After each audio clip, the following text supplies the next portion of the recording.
options for hip abduction lift-offs, so predominantly working the glute medius, which is often missed out in a lot of people's training. So I'm going to use the box. I'm going to do an exercise called fire hydrant, and then in the next part I'll go through obviously the other option that you can do. So for this, all you're going to be is in quadruped. You're going to have your leg raised up onto the box. So from here I'm going to go up on top. You want your leg 90 degrees. You don't want to sit with the knee too far in front of the hip. And then the next thing you want to make sure is that arms are fully locked out. So when you lift, you don't want to be bending one of the arms or either of the arms, and you certainly don't want to be shifting either. So you don't want to shift over to the other side. So from here I'm going to lock my arms into place. I'm going to make sure I'm irradiating through my body, so building as much tension as I can. I'm going to build some tension into my hip, and then I'm going to look to lift off, hold for a few seconds, and then control it down. So what we don't want to be doing is just going up and then slamming it down. We want to make sure we control it back down. So from here, all I'm going to do is irradiate, build tension. I'm going to lift and control. And again, and then down, and then up, and then down.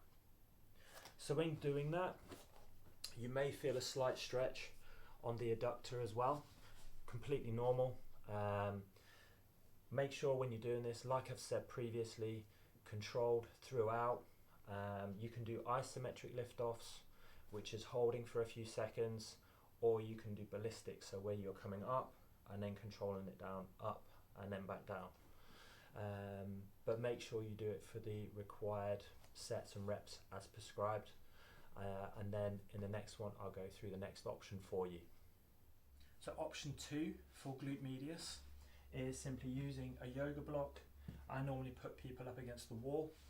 So from here, using the block, I just rest onto here to keep my neck and spine all in alignment.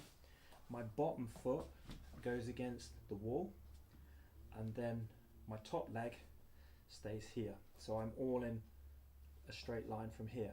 All I'll do is internally rotate from the hip here, and then I can isolate my glute medius here by lifting and then controlling it back down.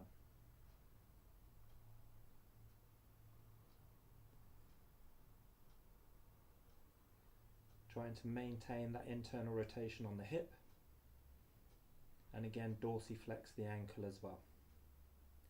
So I feel that specifically in my glute medius now. What you can do to make it a little bit harder or even progress it is you can use an ankle weight, obviously attach that, and then look to do the required sets and reps with that one.